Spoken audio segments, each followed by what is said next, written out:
Hi guys, my name is Izzy. I'm a sporadic YouTuber. Today I'm going to be doing my best of 2018 video. This video was really hard to narrow down. Finding the best books is always way harder than like the most disappointing or the worst books. So this list ended up being 12 books, and I tried to make 2 of those books like honorable mentions, but it just doesn't work for me. I'm just gonna dive in and just get into these books. So I'm gonna start with contemporary. I think I've realized that contemporary ends up being a big category on a lot of my best of lists, so let's just dive in. The first one is going to be The Seven Husbands of Evelyn Hugo. I feel like this is gonna be on a lot of people's favorites list.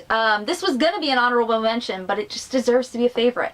So here's the deal. I started out reading this and it was very slow for me because I'm not into that like old school Hollywood vibe, but once we hit like the good stuff, if you've read this you know what I'm talking about, the good stuff. Once we hit that stuff, I was obsessed with this, and I still am very, very obsessed with this. If you're like me and you're just starting this book and you're like me and you're like not feeling the old school Hollywood vibes, keep pushing through. I promise 100% it is worth it, because even though this book started out kind of slow for me and I wasn't understanding the hype, it still ended up being a 5-star read by the end. That's why you don't DNF books, boys and girls, because you never fucking know.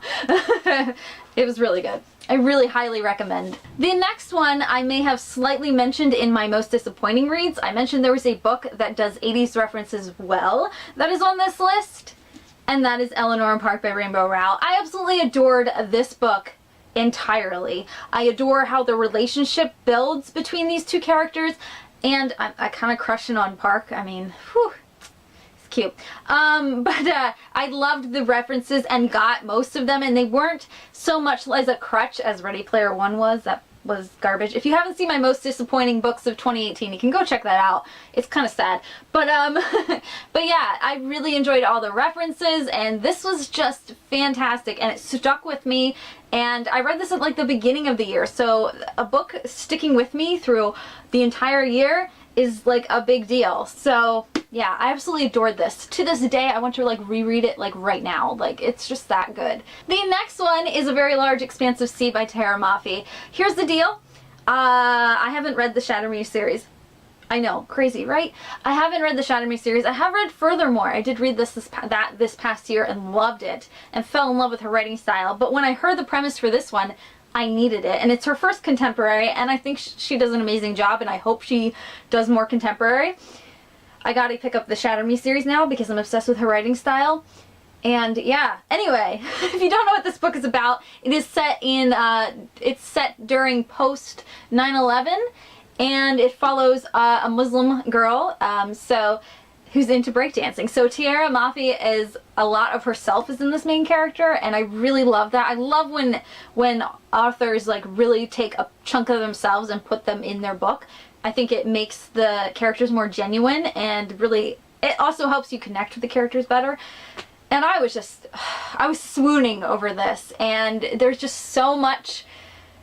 There's so many like heavy topics that are touched and based in here, and also like just some light stuff as well, like the breakdancing, and I just enjoyed this so much. And yeah, if you're on the fence about this one, I really recommend it. I think it's really great. I loved it. The last contemporary on this list is going to be Emergency Contact by Mary H.K. Choi. Here's the deal. I did not expect this to be on my favorites list, and I feel kind of weird putting it here, but it deserves to be here because this book, inadvertently, it didn't mean to, but it did inspire me with the book that I'm currently writing. Which is kind of weird because it's very different. But I don't know. I don't know why this one did it so much for me. Like, I don't know why I did it. But this is a very realistic take on a modern romance. I feel like this is very much how we interact today. And I think we needed this book because the way that these two characters interact with each other is very much like, it felt like relationships that I've had. Like, it didn't feel forced or fake or insta-lovey or any of that. It felt like this is how we interact today. And I think that's something that the contemporary genre kind of needed. Like, I feel like this is something a little bit new. We've had books that have like interactions over text in the past and stuff like that, but I feel like the majority of these two characters connecting happens on their screens. And I think we don't really see that as much in books. Like, we have connections with screens, but it's not like the sole connection, if that makes any sense. It's like, okay, I'll see you soon, bye bye. I don't know if that makes any sense. I don't know if that sounds weird, but I really, really enjoyed it. I really loved this book, and I love both of the two characters because they're a little broken, which I love. I know that sounds awful of me, but I like characters that are real and aren't perfect little beings. Does that make any sense? I don't know. I love this. So the next two, I believe you would consider fantasy-ish, or fantastical elements. I don't know. The first one is going to be They Both Die at the End by Adam Silvera. Here's the deal. Adam Silvera grew as a writer for me. I think More Happy Than Not, which I think I also read this year, I think, or I read it last year, can't remember, was kind of just, it was alright. And then History Is All You Left Me was good. And then this was phenomenal. I absolutely adored this. So I'm really, really excited for Adam. Right now he's working on a Phoenix. I don't know what the actual title is going to be. He hasn't released a title or anything yet, but he's working on a like fantasy book series, and I'm really here for it. I'm like here for it, and I cannot wait to read it because he's just growing and growing as a writer, and I'm just really excited to see anything he touches at this point. So yeah, this one, phenomenal. I love the premise, I love the story, I love the characters, I loved everything about this. The ending is very much like a me kind of ending, like something, it ripped my heart out but also made me feel things, and I feel like that's like that's my book go-to in a nutshell. I like feeling all the things. But anyway, yeah, if you don't know what this is about, it is about two boys who, they get this call from Deathcast. Deathcast is a company that tells you when you're going to die, basically. They give you a notification within, like, I believe 24 hours, and tell you, hey, you have one day left, go enjoy your day, you're gonna die at the end of the day, you're gonna die in 24 hours.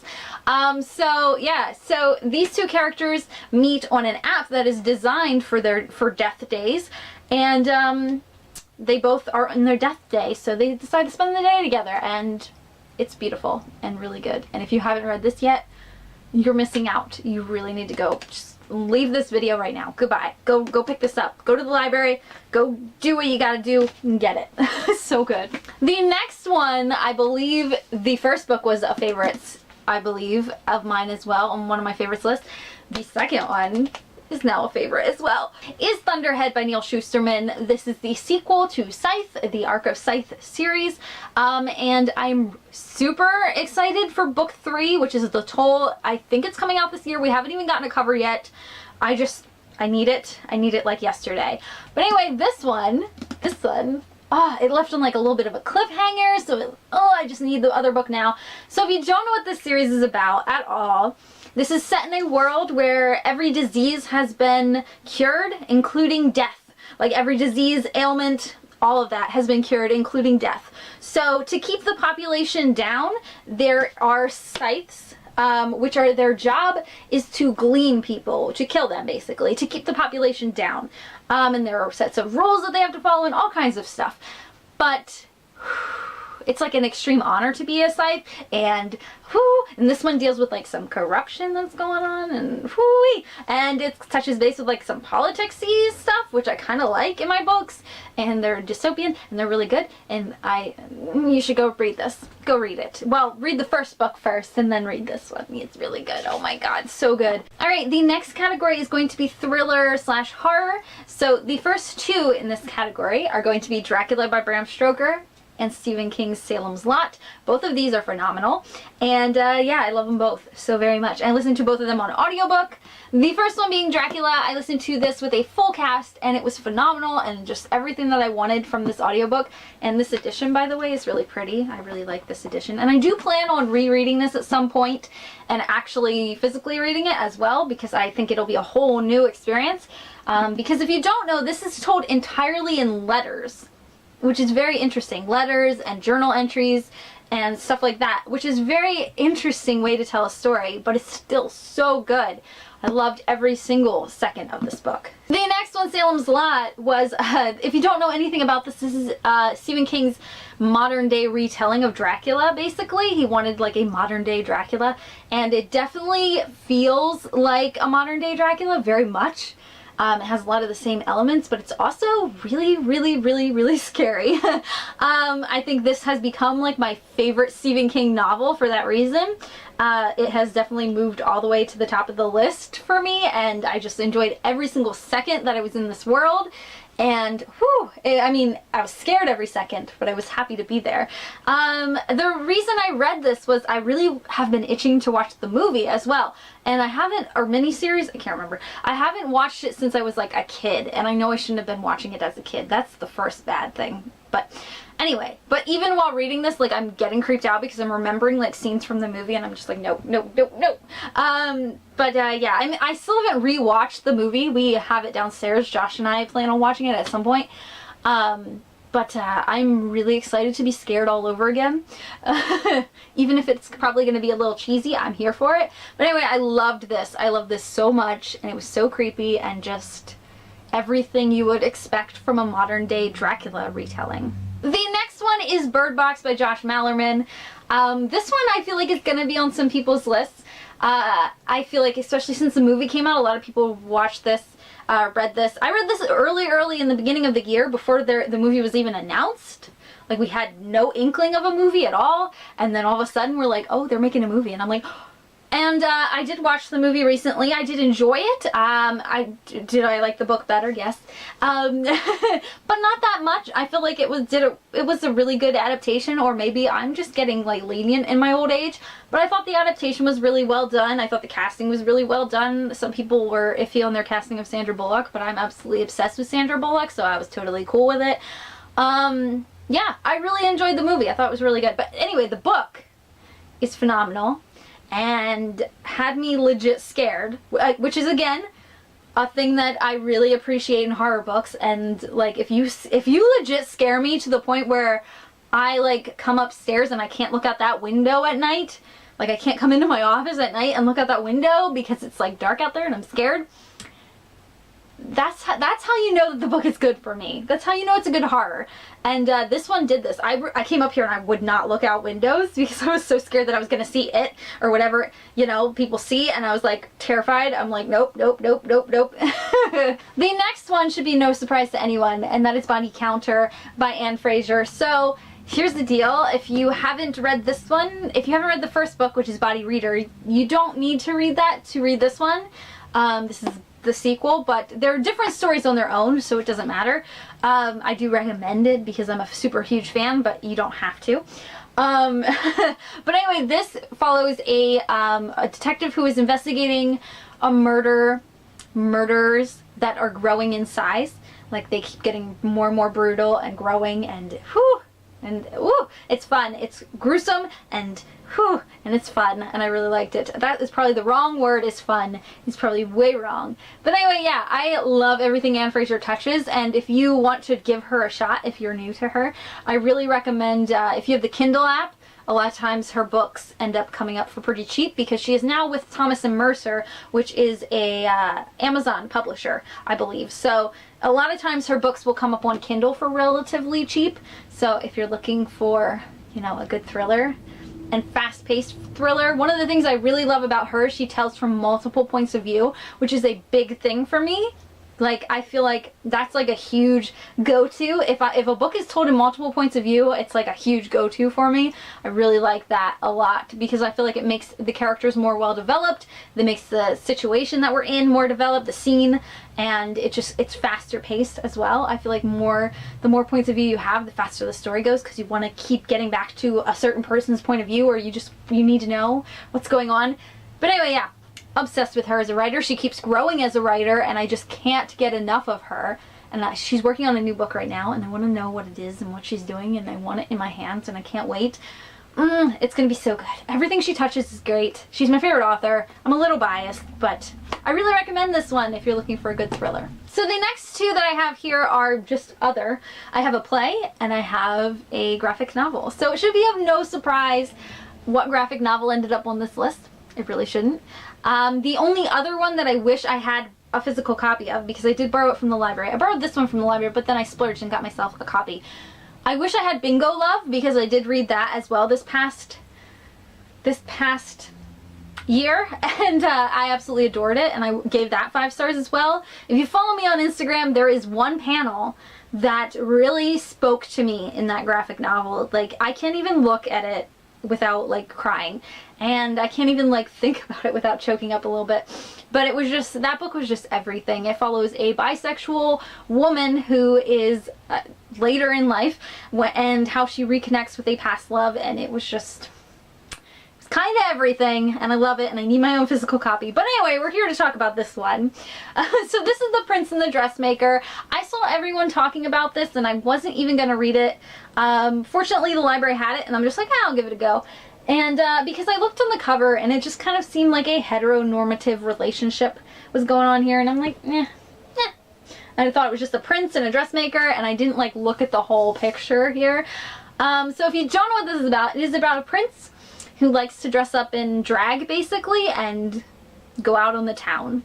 And obviously for a prince, that's very much not society's standards of what they would like for their prince.